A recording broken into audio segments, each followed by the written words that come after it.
আজ এসেছি দক্ষিণেশ্বর আদ্যাপীঠ। দক্ষিণেশ্বর ইতিহাস তোমরা মোটামুটি অনেকেই জানো, কিন্তু আদ্যাপীঠটা তোমরা সবাই জানো না, বা জানলে পরেও ভুলে গেছো এরকম একটা ব্যাপার, শুনেছিলে মনে পড়ছে না। কিন্তু তোমরা আদ্যাপীঠের ক্ষেত্রে এইটুকু বলতে পারি, আদ্যাপীঠে স্বপ্নে বাবা একটা মন্দির। স্বপ্নে বাবা বলতে শ্রী রামকৃষ্ণ পরমহংসদেব ওনার একজন একনিষ্ঠ শিষ্য অন্নদান হচ্ছে নিজে, তো এনাকে স্বপ্নাদেশ দিয়েছিলেন এই মন্দিরটি নির্মাণের জন্য। প্রথম 3টে মন্দিরের স্বপ্নাদেশ দেয়। প্রথম 2টো মন্দির ওনার যে গরিব ঘরের ছেলে, ওনাকে পক্ষে তৈরি করা সম্ভব ছিল না, যদিও এই মন্দিরটা তৈরি করতে গিয়ে অনেক কাঠখড় পোহাতে হয়েছে।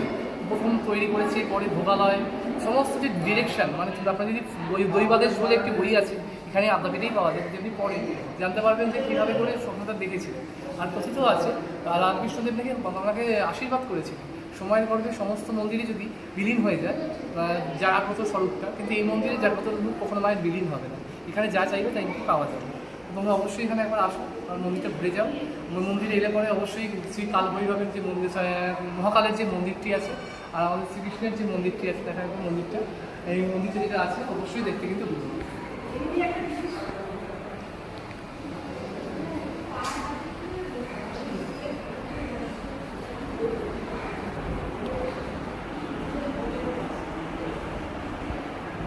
উনি অন্নদা ঠাকুর, মন্দিরের প্রতিষ্ঠাতা।